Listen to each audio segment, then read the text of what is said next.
এ যেন ভুতুরে এক ঘটনা। ইসরায়েলের হাতে নিহত ইরানি জেনারেল হেঁটে এলেন তেহরানের রাস্তায়, মেতে উঠলেন বিজয় উল্লাসে। যার মৃত্যুর খবর দাবানলের মতো ছড়িয়ে পড়েছিল আন্তর্জাতিক সংবাদ মাধ্যমে, তিনি ইরানের জনসমুদ্রে দাঁড়িয়ে উদযাপন করছেন ডিভাইন ভিক্টরি। কিন্তু মারা যাবার পরে তিনি কিভাবে ফিরে এলেন? উত্তর, তিনি আদতে মারাই যাননি। এখানেই বেশ বড়সড় ধোঁকা খেয়ে গেল ইসরায়েল। ইরানের ইসলামী বিপ্লবী গার্ড বাহিনীর কুদস ফোর্সের কমান্ডার ব্রিগেডিয়ার জেনারেল ইসমাইল কানি মৃত্যু যেন তাকে স্পর্শ করতে গিয়েও ফিরে এসেছে। কয়েক সপ্তাহ আগেই নিউ ইয়র্ক টাইমস জানিয়েছিল, ইসরায়েলি বিমান হামলায় নিহত হয়েছেন ইরানের একাধিক উচ্চপদস্থ সামরিক কর্মকর্তা, যাদের তালিকায় কানির নামও ছিল। সেই প্রতিবেদনের ভিত্তিতে বিশ্লেষকরা ধরিয়ে নিয়েছিলেন কুদস ফোর্স কার্যত নেতৃত্ব শূন্য হয়ে পড়েছে। দেশ জুড়ে তোলপাড়, ওয়ালটন ফ্রিজ কিনে আপনিও হয়ে যেতে পারেন মিলেনিয়ার। এরপর তাসনিম নিউজ এজেন্সির ক্যামেরায় ধরা পড়ে সেই মুহূর্ত।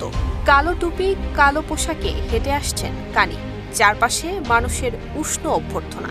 ইরানের পরমাণু স্থাপনায় হামলা চালিয়েও আনন্দে আত্মহারা হয়েছিল ইসরায়েল। সেখানেই খেতে হয়েছিল ইতিহাসের সবচেয়ে বড় ধোঁকা।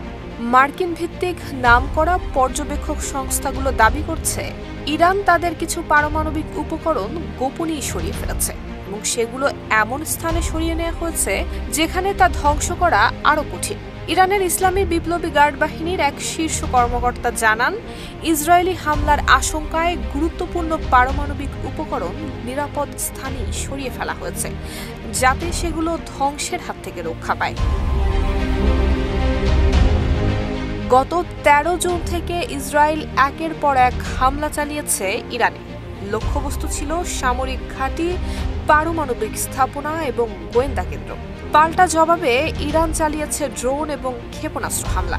পরিস্থিতি এতটাই উত্তপ্ত হয়ে ওঠে যে যুক্তরাষ্ট্র পরোক্ষ নয় সরাসরি যুক্ত হয় এই সংঘাতে। ইরানের 3টি পারমাণবিক স্থাপনায় বিমান হামলা চালায় মার্কিন বাহিনী। বিশ্বজুড়ে বিরাজ করতে থাকে উত্তপ্ত এক পরিস্থিতি। এমন অবস্থায় গত 23 জুন যুদ্ধবিরতির ঘোষণা দেন মার্কিন president Donald Trump. Nusrat Jahan Mehak, Dhaka post.